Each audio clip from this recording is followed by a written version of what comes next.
Hallelujah, hallelujah, hallelujah.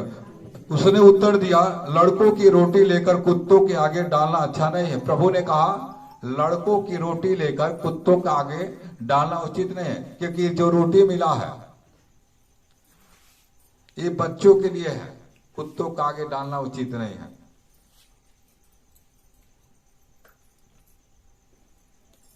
उसने कहा सत्य है प्रभु, कुत्ते भी वह चूर चार खाते हैं जो उसके स्वामियों के बीच मेज से गिरते हैं। औरत ने जवाब दिया, ठीक है प्रभु, लेकिन कुत्ते भी अपने स्वामी के नीचे जो रोटी चार टुकड़ा जो भी गिरता है उसका जुठिया खा के पेट भरते हैं। आप बताओ कोई कुत्ते को पेट भर खाना खिलाता है?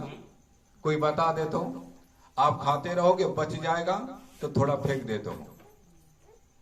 और कह रही औरत कि ठीक है प्रभु, जो भी स्वामी के जो खाते हैं उसके मेज के नीचे जो गिरता है उसी को कुत्ता खा के पेट भर के चला जाता है।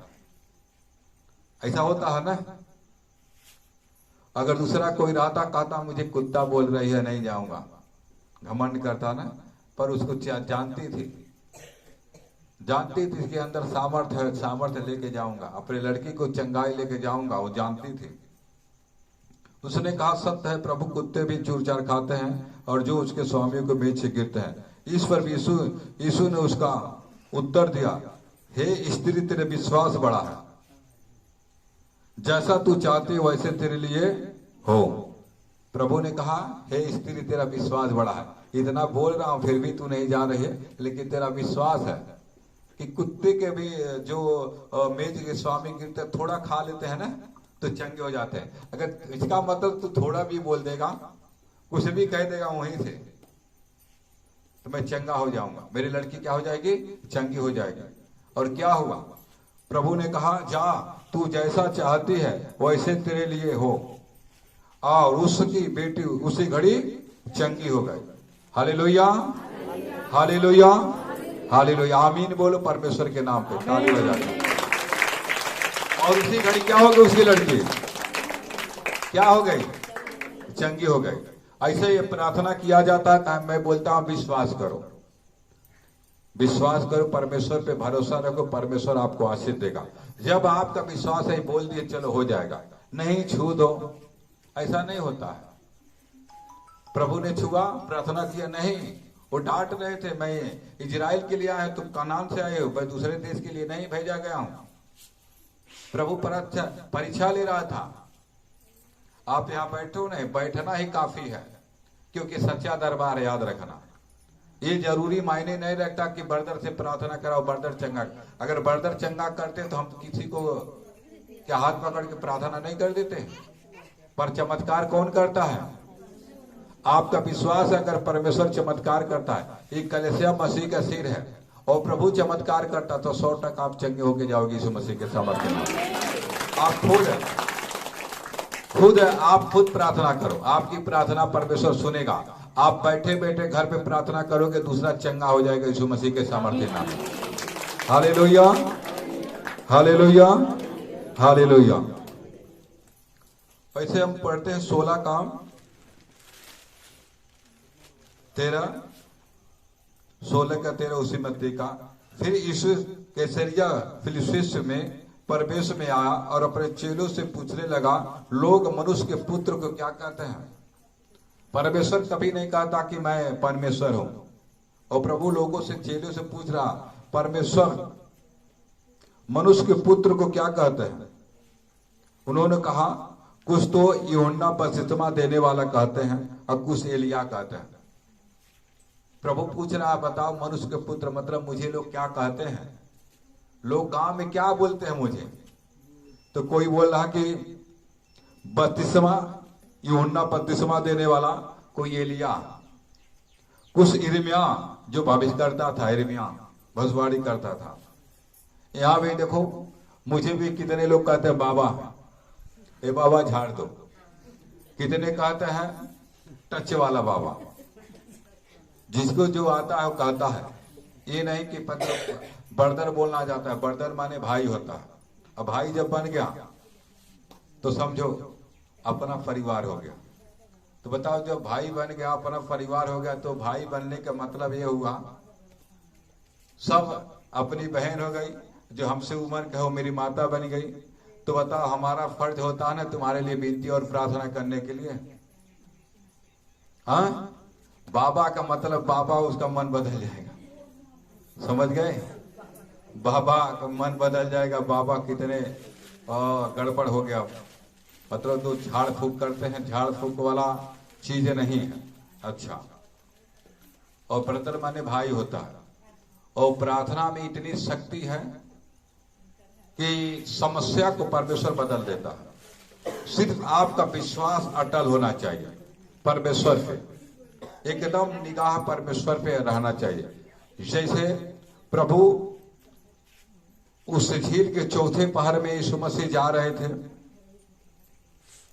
और चेलों को कहा आप लोग जाओ, मैं आऊंगा। और पतरस, यूहन्ना सब लोग थे वहां पे, और प्रभु पानी पे चल के आ रहा था, पानी पे चल रहा था।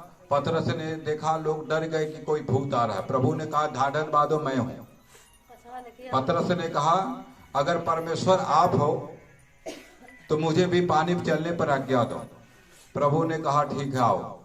पतरस भी चमत्कार हो गया उसके जीवन में, और पानी पे चलना लगा, और प्रभु को देख रहा है सामने। प्रभु पानी पे चल रहे हैं और प्रभु को भी देख रहा है। जब तक प्रभु को देख रहा था उसको नजर लगा के, तब तक पानी पे चलने लगा। और जब देखा परिस्थितियों को पानी के नीचे कि मैं पानी में चल रहा हूं, हिलकोर रहा, ऊपर आ रहा, मैं डूब जाऊंगा, और जब शक किया तो क्या हुआ, डूबने लगा, और कहा हे प्रभु मुझे बचा। प्रभु ने कहा हे अल्प विश्वासी हो, तूने मन में शंका क्यों किया, और प्रभु हाथ बढ़ा के बचा लिया। ऐसे ही अब देखो, हम रोड पे कहीं जाते हैं, वहां पे मोड़ रहा था, उस पर लिखा रहता है ना, नजर हटी तो दुर्घटना घटी। हमें जाना है तो ड्राइविंग करना तो सीधा हमें देखना नहीं, आगे बाजू नहीं देखना है। वैसे परमेश्वर पे आप नजर लगाओगे, 100% परमेश्वर आपका उद्धार करेगा यीशु मसीह के सामर्थ्य नाम में। आपके नजर परमेश्वर पे होना चाहिए, आपका विश्वास है परमेश्वर पे रहना चाहिए, क्योंकि परमेश्वर सामर्थी परमेश्वर, तरस से भरा परमेश्वर है। आप लोग यहाँ पे बच्चन बाइबल बताती है पाप, बीमारी, तकलीफ क्यों आता है। देखो, चंगाई दो तरह से होती है। एक चमत्कार होता है, डॉक्टर लोग करते हैं, इसको कोई झुठला नहीं सकता, जो दवा खाने से हमारी बीमारी जाती है।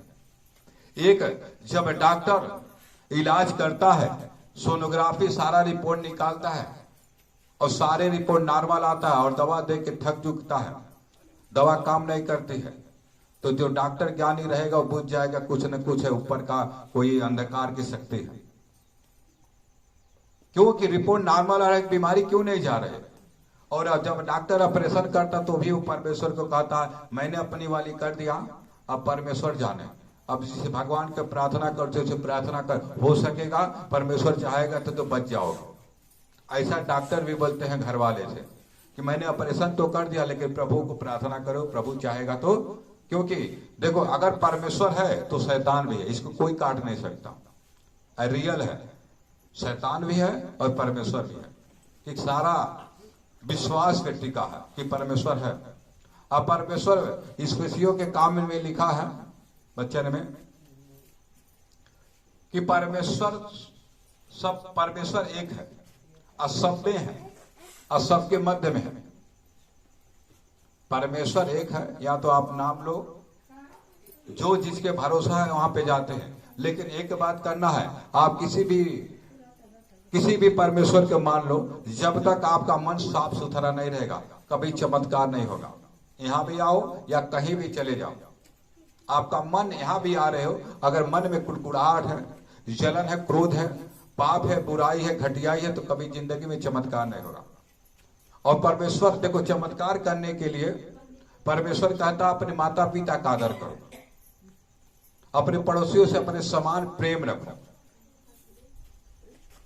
अपने सास ससुर का आदर करो। और परमेश्वर कहता है औरत जो शादीशुदा है, सती प्रथा, सिर्फ अपने पति से प्यार करती हो तो कोई भी व्रत न रखो, तब वो तुम्हारा जीवन में चमत्कार होगा। चमत्कार आपके जीवन में होगा। अगर आप पाप में हो, घटियाई में हो, तो कोई भी व्रत 1000 कर लो, नेकुरा रगड़ लो, कहीं बाबा के पास, किसी देवी देवता के पास जाओ, अगर आपका मन साफ नहीं है, बुराई में है, चुगलीखोरी है, झूठ बोलते हो, घटियाई कर दो, कभी चमत्कार नहीं होगा। इसलिए परमेश्वर कहता अपने माता पिता का आदर करो, अपने पड़ोसियों से प्रेम करो, अपने सास ससुर का आदर करो। जब आप अपने माता पिता का पैर छुओगे तो आशीर्वाद देंगे, उसका आशीर्वाद और परमेश्वर का आशीर्वाद जब दोनों लगेगा, तू अधिक दिन तक जिएगा और तू प्रभावशाली होगा और तेरे काम सफल होगा और तुम्हें धन दौलत भी मिलेगा। Hallelujah, hallelujah, hallelujah. क्योंकि परमेश्वर भी आज्ञा भी देता है कि अपने माता पिता के अधीन रहो, जो कहें उनका सुनो। जब उसके अधीन में रहोगे क्या मिलेगा?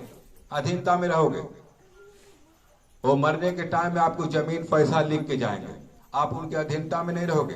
तो जो लड़का सेवा सत्कार करेगा उसको लिख देगा, आप बोलोगे हमको हिस्सा नहीं मिला। कैसे मिलेगा बताओ? आप कहीं कंपनी में जॉब कर रहे हो, अगर अपने बॉस के अधीन नहीं रहोगे, बुराई करोगे, मन से काम नहीं करोगे, तो क्या प्रमोशन देगा? आपकी सैलरी बढ़ाएगा? आप तन मन से अगर अपने बॉस के अधीन मितार में रहोगे तो प्रमोशन भी देगा, आपकी सैलरी बढ़ाएगी। इस मसीह के सामर्थ्य नाम। अपने बड़ों का मान सम्मान करो।